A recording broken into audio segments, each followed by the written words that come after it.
ہمارے ہاں دو بڑے اہم مسئلے ہیں میری اور آپ کی زندگی میں۔ ایک تو ہمیں وقت کی قدر نہیں، ہم وقت کو ضائع کر رہے ہیں، اور جو تھوڑا بہت ہم وقت بچاتے ہیں اس وقت کو کیسے گزارنا ہے، ہمارے پاس اس طرح کا سلیقہ نہیں کہ ہم نے وہ وقت کیسے گزارنا ہے۔ مختصر سی زندگی ہے اور یہ زندگی دن بدن موت کے قریب جا رہی ہے۔ جیسے جیسے ہم موت کے قریب ہو رہے ہیں ویسے ویسے ہم قیامت اور پھر میدان محشر اور پھر میزان جہاں پر میرے اور آپ کے اعمال تولے جائیں گے اس کے بھی قریب ہو رہے ہیں۔ قرآن مجید نے بیان کیا اقترب للناس حسابهم وهم فی غفلۃ معرضون، کہ لوگ حساب و کتاب کے دن کے قریب بھی ہو رہے ہیں اور پھر غافل بھی ہو رہے ہیں۔ وہ دھیان بھی نہیں دے رہے کہ وہ دن دور نہیں جب ہم اللہ کے سامنے کھڑے کیے جائیں گے۔ تو آج چند گھڑیاں اس حوالے سے کہ ہمیں زندگی کے اوقات کیسے گزارنے چاہیے، چند ایک باتیں آپ تک پہنچا رہا ہوں۔ اللہ تعالیٰ مجھے حق گوئی کی توفیق نصیب فرمائے، سننے سنانے اور سمجھنے کے بعد اللہ ہم سب کو عمل کی توفیق نصیب فرمائے۔ اللہ تعالیٰ نے ہمارے اوپر بہت بڑا کرم فرمایا، جو سب سے اشرف مخلوق تھی اللہ تعالیٰ نے ہمیں وہ بنایا۔ یہ اللہ تعالیٰ کے اختیار میں تھا کہ ہمیں کوئی ادنا مخلوق بنا دیتا، لیکن اللہ تعالیٰ نے ہمارے اوپر کرم فرمایا کہ ہمیں جو سب سے بہترین مخلوق تھی اللہ کی مخلوقات میں سے اللہ تعالیٰ نے ہمیں وہ بنایا، انسان بنایا۔ اور اس کے بعد بہت بڑا کرم جو ہمارے اوپر اللہ تعالیٰ نے فرمایا کہ ہمیں اللہ تعالیٰ نے اپنے پیارے محبوب علیہ الصلوۃ والسلام کا امتی بنایا۔ کنتم خیر امت، تم بہترین امت ہو۔ دو باتیں بڑی توجہ طلب ہیں۔ سب سے پہلی بات، تم بہترین مخلوق ہو کہ تمہیں انسان بنایا۔ پھر دوسری بات، تم بہترین امت ہو۔ لیکن بدقسمتی کا یہ عالم ہے، ہمیں آج اس بات کا اندازہ نہیں کہ ہم سب سے بہترین مخلوق ہیں، اور ہمیں اس بات کا بھی اندازہ نہیں کہ ہم سب سے بہترین امت ہیں۔ مخلوق بھی اللہ نے ہمیں سب سے بہتر بنایا، اور امتی بھی ہمیں اللہ تعالیٰ نے سب سے بہتر بنایا۔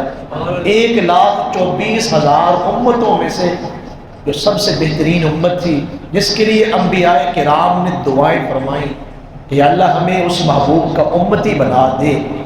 اللہ نے ہمیں بغیر مانگے اپنے پیارے محبوب علیہ الصلوۃ والسلام کا امتی بنا دیا، لیکن ہمیں خبر نہیں، ہم اپنے مقام کو نہیں سمجھ رہے کہ ہمارا مقام کیا ہے۔ ہم اپنی زندگی کے شب و روز دیکھیں کہ میرے دن کیسے گزر رہے ہیں، میری راتیں کیسی گزر رہی ہیں، میری عبادات کا کیا عالم ہے، میرے معاملات کا کیا عالم ہے۔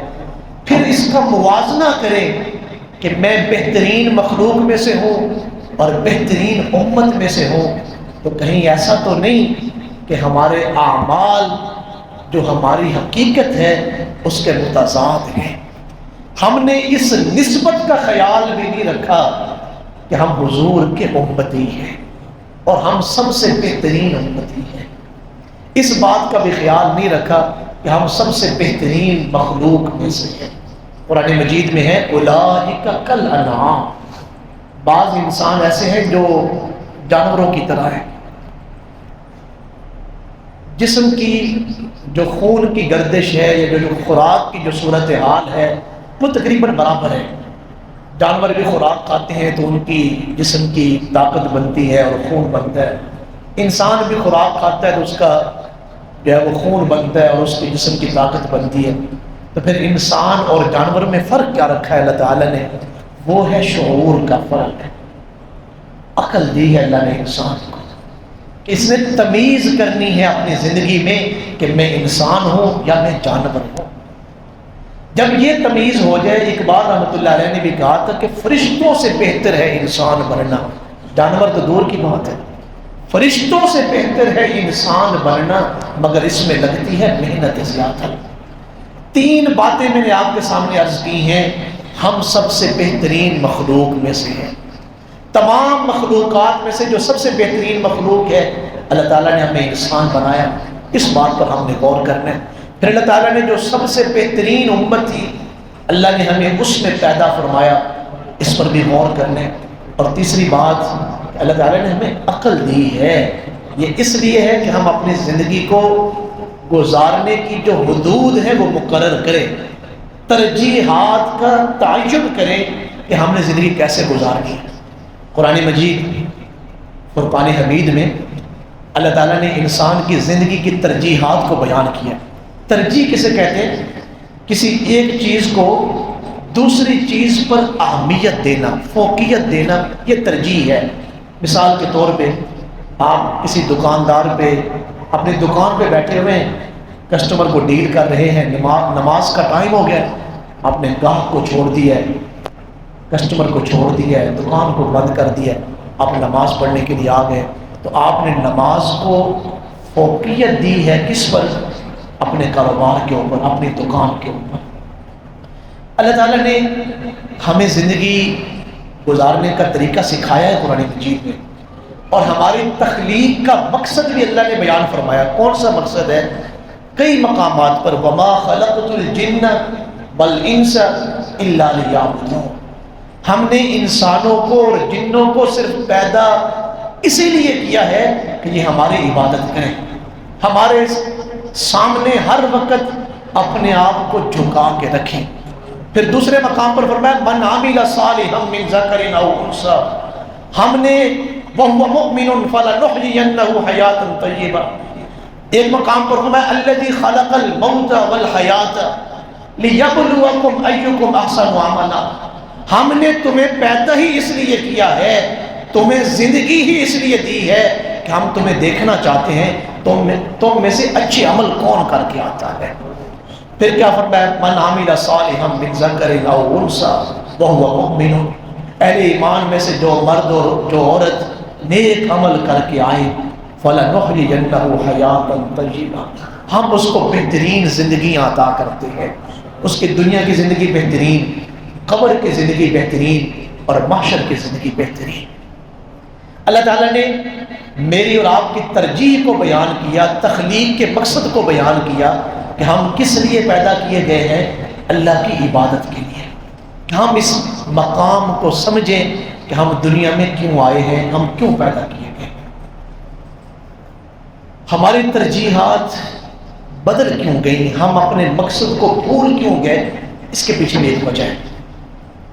میرے اور آپ کے آقا کریم علیہ السلام نے فرمایا تھا ایک موقع پر کہ مجھے اس بات کا خوف نہیں کہ میری امت مشرک ہو جائے گی، مجھے اس بات کا خوف ہے کہ میری امت دنیا کے مال کی، متاع کی، جاہ و جلال کی محبت میں مبتلا ہو جائے گی۔ یہ جو مال کی محبت ہے یہ انسان کو دین سے دور کر دیتی ہے اور اس کے مقصد تخلیق سے دور کر دیتی ہے۔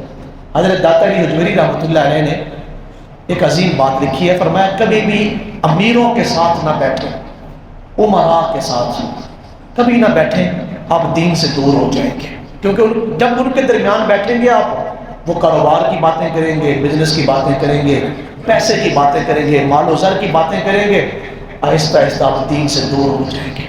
پھر آپ نے ارشاد فرمایا وزیروں کے پاس نہ بیٹھیں، جو بادشاہوں کے وزیر ہوتے ہیں ان کے پاس نہ بیٹھیں، وہ خود ظالم ہوتے ہیں، تمہیں بھی ظالم بنا دیں گے۔ اور پھر داتا علی حجویری رحمۃ اللہ علیہ نے فرمایا تم فقراء کے پاس بیٹھا کرو، نیک لوگوں کی مجلس میں بیٹھا کرو، یہ خود بھی اللہ والے ہیں، تمہیں بھی اللہ والا بنا دیں گے۔ کہ جب تم ان کی مجلس میں بیٹھو گے، ایک تو تم گناہوں سے محفوظ رہو گے، جتنی دیر نیک آدمی کی مجلس میں آپ بیٹھے رہیں گے، ظاہر بات ہے وہاں اللہ تعالیٰ کے فرامین کا ذکر ہوگا، حضور علیہ السلام کے فرامین کا ذکر ہوگا، تم گناہوں سے محفوظ رہو گے۔ اور جب تم دنیا میں گناہوں سے محفوظ ہو جاؤ گے، پھر تمہارا یہ جہان بھی سنور جائے گا اور تمہارا آخرت کا جہان بھی سنور جائے گا۔ اس لیے ہم نیک کیسے بن سکتے ہیں؟ اپنے زندگی کے جو معمولات ہیں ان پر توجہ دیں۔